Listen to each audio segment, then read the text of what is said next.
My name is Nathaniel Bonini, and I am the Director of Technical Sales for BeBop Technology.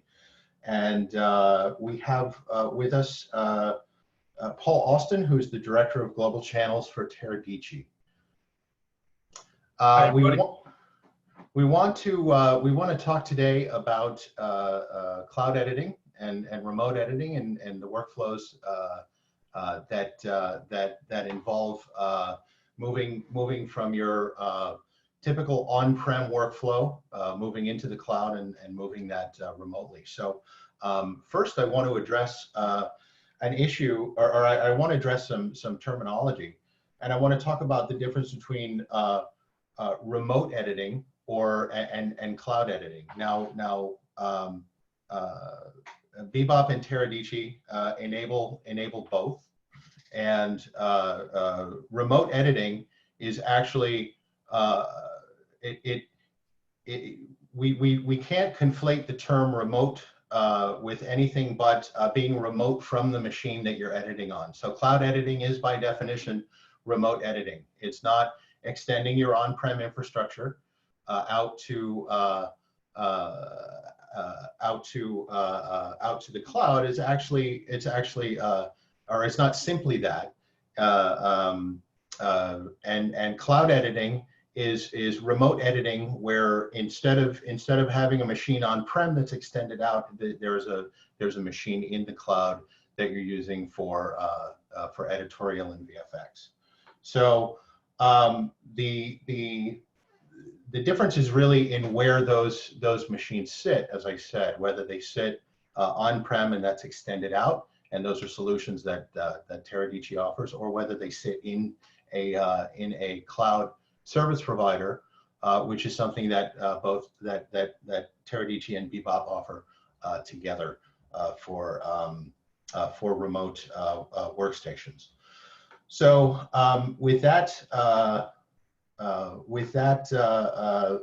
terminology difference cleared up.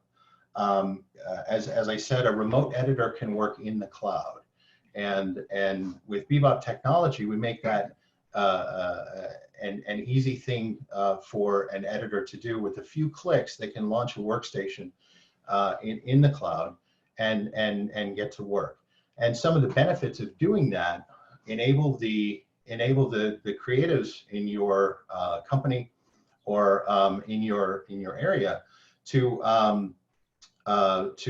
collaborate as they're working remotely. So much as if you work with a SAN and a bunch of workstations that are hooked up to that SAN, we can take that experience into the cloud itself and give creative people, editors and VFX artists the ability to collaborate from wherever they are. Right. Using workstations that are typically much more powerful than they would have on-prem, or even at their local workstation. We know that everyone is working from home these days, so what we enable is the ability to utilize those home machines, but tap into a vast resource, a vastly powerful resource of virtual machines and virtual processes that can be put in place to ease that editorial workflow. So Paul, why don't you tell us a little bit about how Teradici enables remote workflows and particularly how they enable remote cloud workflows? Yeah, no, I'd be happy to do that, Nathaniel.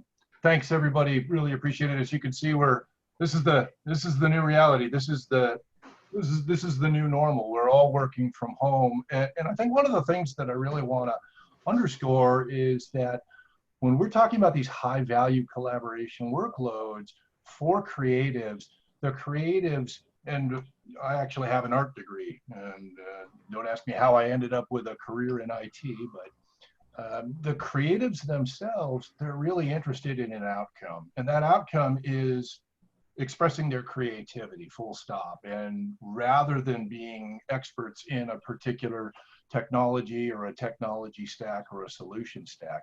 So I think one of the things that Teradici is really excited about is how our underlying PC over IP protocol technology and the solutions ecosystem can enable people who leverage the BeBop platform, the cloud platform. So I'm going to use the magic of Zoom here, and I'm going to share my screen really quickly here.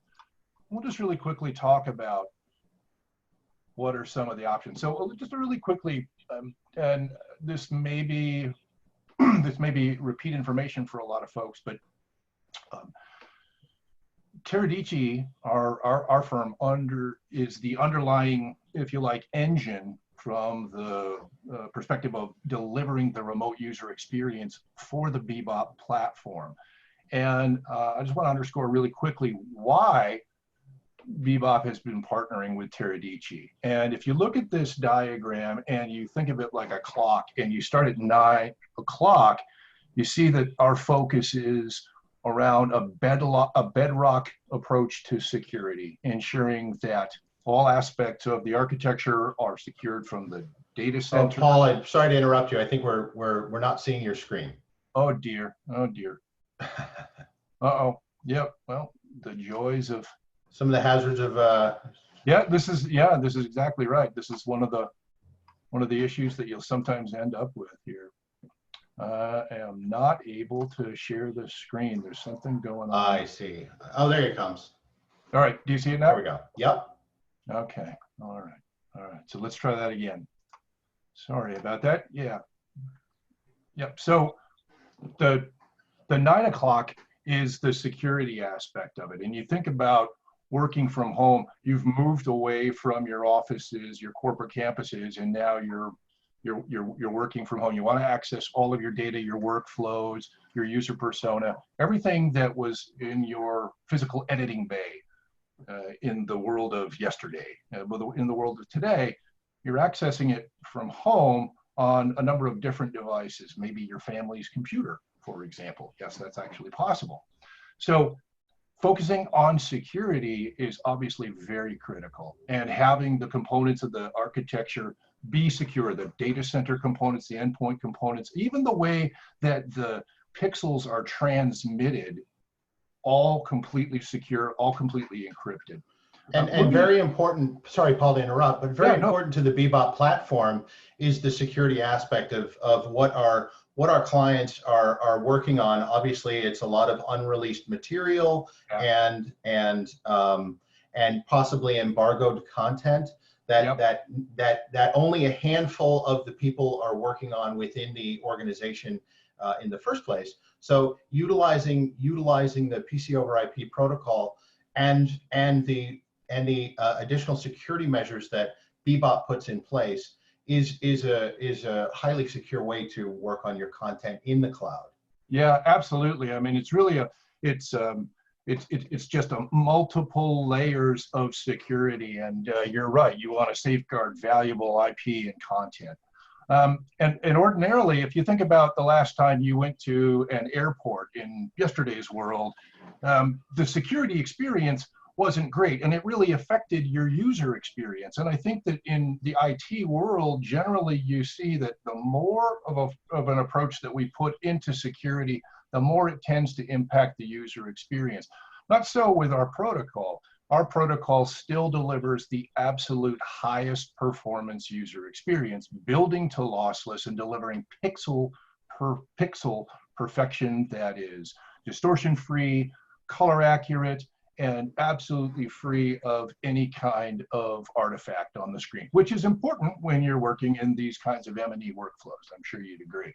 And very important for as you said, very important for these M&E workflows.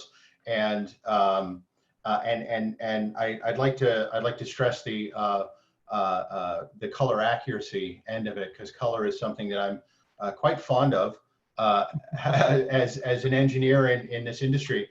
Right. It's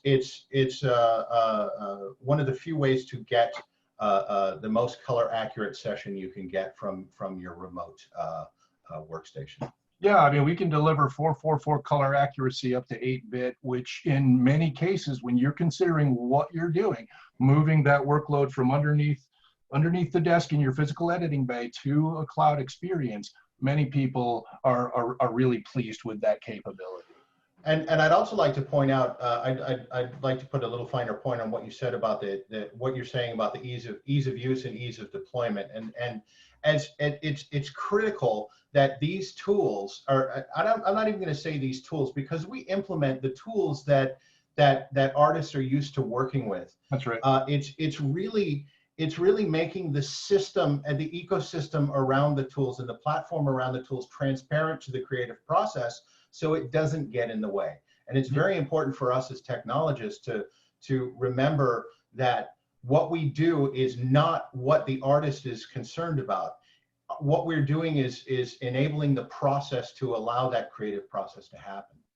Yeah, no, absolutely. Couldn't have said it better myself. And I think that that's one of the things that the ease of use, the simple control plane that the BeBop platform provides, it's tremendous. Finally, and this is really more from an IT perspective, when we are talking about our solutions ecosystem, we can broadly deploy it in a variety of different ways. And I'm going to talk about a couple of those ways, but generally speaking, on-prem, public cloud, private cloud, hybrid, all sorts of different modalities. So I'm going to continue on and just like dive a little bit deeper into the work from home components, because this is the world that everybody lives in. It's this little lonely home user. Oh, here we are. We're all quarantined. Hello.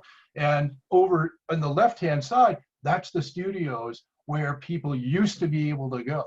And doesn't matter what kind of a workload you were doing, whether it was editorial or VFX or frankly, any of the other computationally or graphically intensive workloads that you'll find in the M&E industry, or any kind of a workload that's going to be running on a workstation. This is where a remote access solution can provide tremendous value and get you right back to work.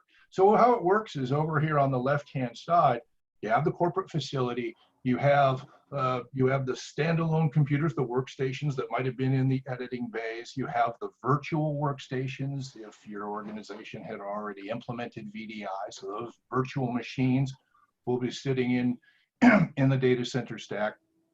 You have a lot of different modalities, whether it's an under the desktop workstation or it's a rack-based workstation. All of that equipment, you can access it from home. And the way that this works is we use a product called Cloud Access Software.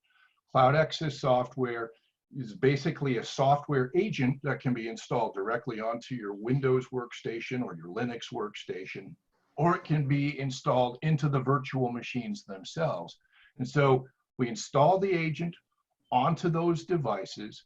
We then use a component, a brokering component that we developed called Cloud Access Manager. Cloud Access Manager provides the secure gateway components, which mean you don't need any kind of a dedicated VPN, which means your users, again, simplicity, but also very secure. They're able to access right to all of their resources as they're assigned in the Cloud Access Manager through the use of these Cloud Access connectors. So we set up the Cloud Access Manager and the users connect in through the connector, again, no VPN, and they're directed right to their workstation resources, whether they're virtual or physical. And go ahead. Sorry, go ahead. On the left-hand side of your diagram, while this is representing a facility, this can very easily represent a virtual environment as well. In a public cloud. Yeah, it absolutely could. I mean, right up here, you see that we have in the diagram, we call out virtual workstations. So if you think about all the different ways that a workload can be presented, even from an on-prem perspective, I'm sitting right next to my trusty workstation, but I could also remotely connect to this workstation by installing Cloud Access Software on it, and I could then connect to it from another location. The virtual workstations, those are actual VMs that are running in server farms in the data center on top of maybe VMware-based ESXi or KVM or Nutanix AHV. We have so many of these hypervisor platforms that we're certified to run on. And that's the on-prem story. And then obviously from the cloud perspective, again, it's really just nothing but the platform and then accessing it. And Cloud Access Manager pulls it all together. And we can then use the PC over IP protocol to connect to those resources. And the thing that's also significant about our protocol is that it's tunable, it's adaptable. You can configure the bandwidth floor, the bandwidth ceiling. You can ensure that you're getting the maximum performance. And then the devices themselves, you have a broad range of devices, endpoint devices that you can connect to, including zero clients, which is certainly very secure. It's a system on a chip architecture, ease of management. Thin clients, which feature either a Windows IoT or some sort of a Linux-based operating system available from double handfuls of OEM and device manufacturers. And then we also have software clients that feature the PC over IP protocol, but they can be installed right onto your family's PC. And frankly, a lot of people are doing that. And that's exactly where the BeBop client comes in, where we've integrated those SDKs into our client, utilizing the PC over IP protocol to allow access to these cloud workstations. As a matter of fact, I think that the platform sort of takes it a step further and it enhances the Teradici Cloud Access Manager and the offering from Teradici, in that we build that ecosystem around the protocols and around the machines, and also around the near infinite amount of compute power and storage power you have in the cloud to tap into that. Yeah, that's right. I mean, it's storage power, it's compute power, it's all the data center components, but it's also great economies of scale, because now the conversation is much more around the consumption model itself. It's much more around how you're consuming those compute resources in a public cloud, which is predictable and scalable. And when you're not using it, you're not paying for it. It is not pay by the drink, it's more pay by the sip. That's right. That's right. And the one of the downfalls of the on-prem model is, for example, if you need 30 terabytes of storage, you're going to get 40 or 50 terabytes on your SAN or NAS or whatever you purchase for that. And this is just a small example of this. But in the cloud, if you need 30 terabytes of storage, you buy 30 terabytes of storage, and then you grow it up to 40 or 50 terabytes as you need it. So as you said, Paul, you sort of consume what you need and you can grow it as you need it. Yeah, no, that's absolutely right. On this last slide, I just want to spend a quick minute talking about, this is Teradici's legacy. We started out in 2004 developing this direct unmanaged connection between this device that you see here. This is a dedicated remote workstation card. It sits in the PCIe slot in a workstation, and then we can connect to it.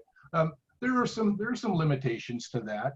For example, if you need to access this workstation from home, you're going to need a VPN.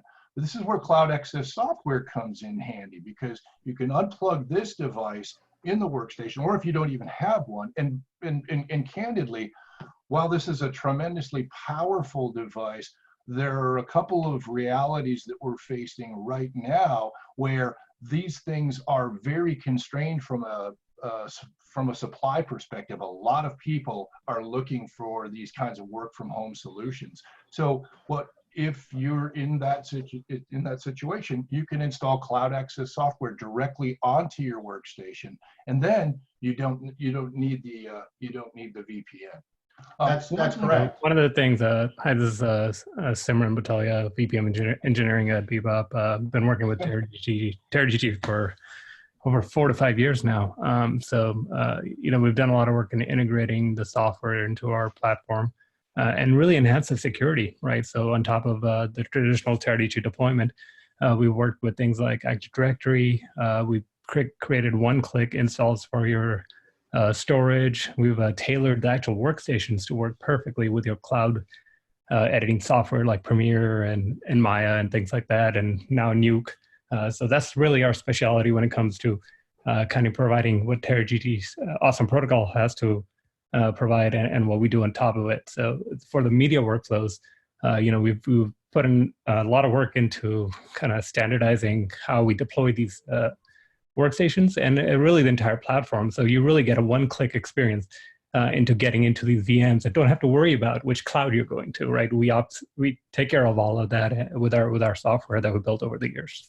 Yeah, I agree, Sam. I think that one of the things that I'll tell people, and I go to a lot of these M&E shows, SIGGRAPH, NAB New York, and I'll tell people, particularly where they're the smaller post shops or it's the gig economy and somebody is very eager to be able to unleash their creativity and deliver an outcome, I will tell them about the BeBop platform, because a lot of these bigger shops, they've got the IT resources that can build out servers and storage and networking and all of those other components. But if it's really just about delivering that outcome and really unleashing the creativity of the creative, then BeBop's really hard to beat as far as and that's important because and we talk about this a lot with our clients is reaching as you're working remotely and you're working in the cloud, reaching that talent base that you may not have had access to before, or on the BeBop platform, allowing an artist to come in, edit or do VFX on your content without allowing them the ability to download or otherwise access it only from the tools that are provided from them. And that's a huge enhancement that the BeBop platform provides, both to our clients and to the end users. Yeah, absolutely. Well, Nathaniel, so I mean, we've covered a lot of ground, and obviously these materials will be available. One last thing I wanted to call out is that we've built a microsite. Since the focus of our conversation has really been around work from home, anybody can visit this site. It's on teradici.com and /remote-work. And as you go down, you don't need to know anything. I mean, I'm new to PC over IP and Teradici technology. I'm already using remote workstations, so on and so forth. This is a great place to start. And as you scroll further down, you've got some of the webinars that we've done at corporate. Some of my colleagues have really done a nice job of gathering all of these resources together. So this is all there for everybody. Perfect. Perfect. And if you're interested, I don't have any pretty websites or screens to share right now.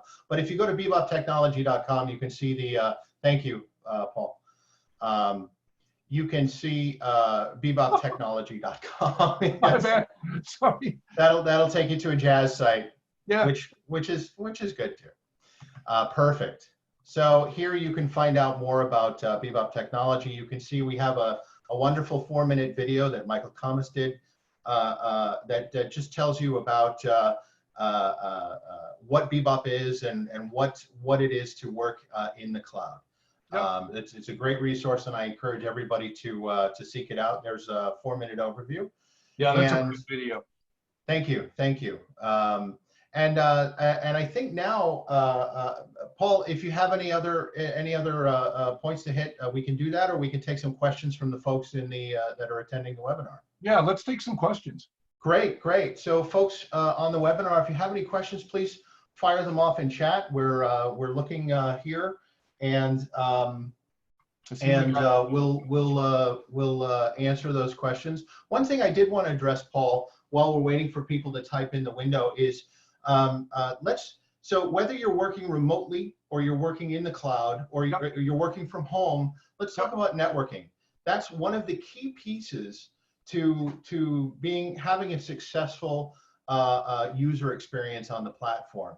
Yeah, that's right. And so you have not only bandwidth, but you have latency to deal with as well.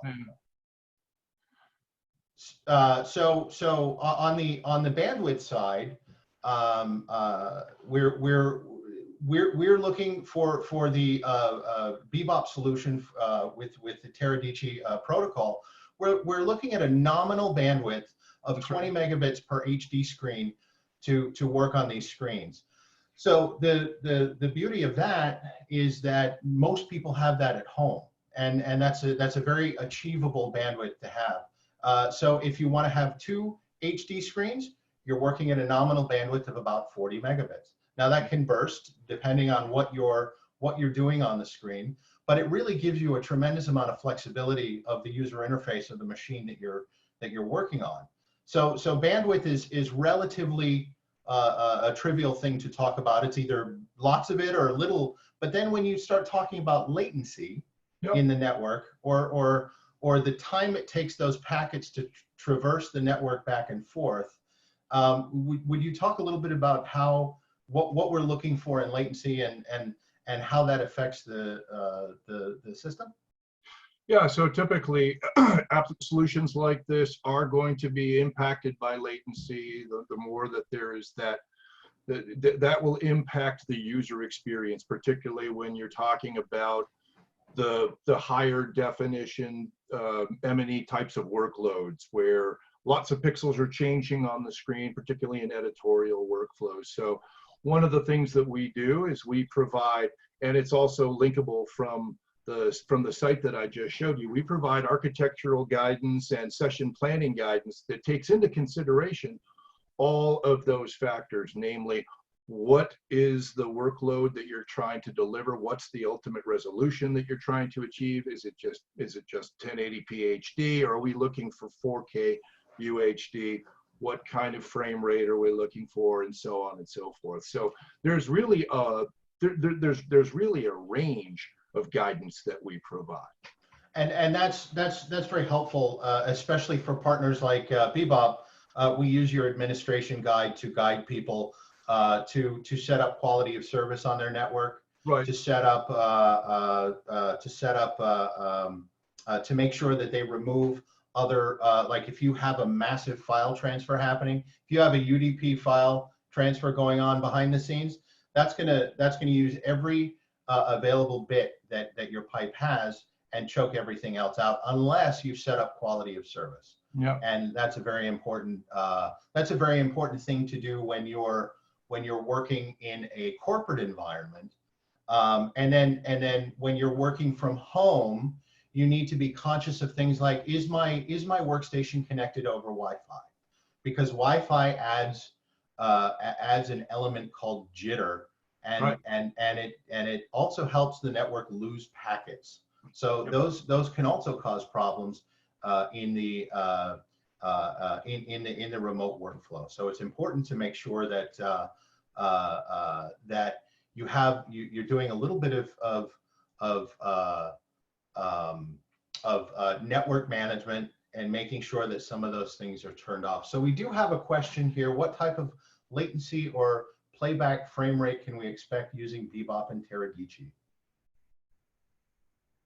So I'll take a shot at that. The software client, what we can expect with a zero client, we can expect 60 frames with a zero client, and I believe, please correct me if I'm wrong, Paul, that with the soft clients we're looking at 30 frames on that.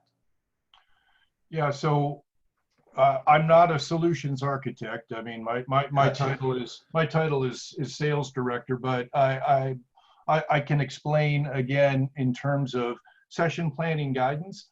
We start with what the workload is ultimately, because it really depends on the number of screens that you're going to be doing. So when you think about from session planning guidance, you got to be thinking about resolution.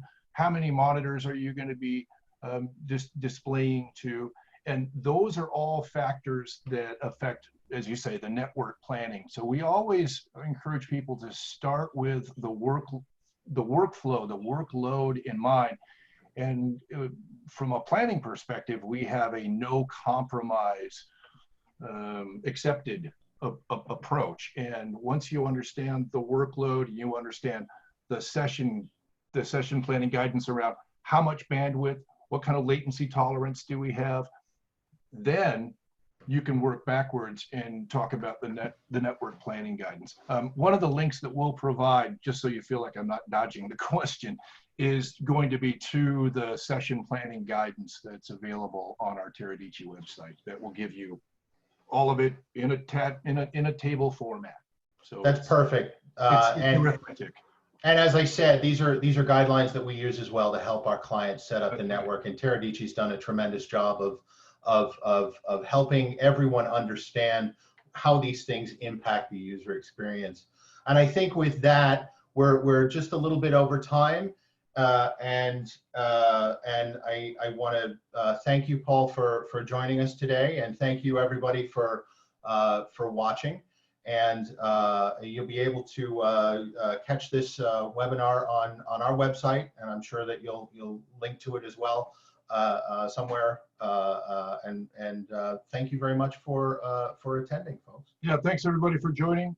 Keep washing those hands. That's right. Wash your hands, folks. Thank you.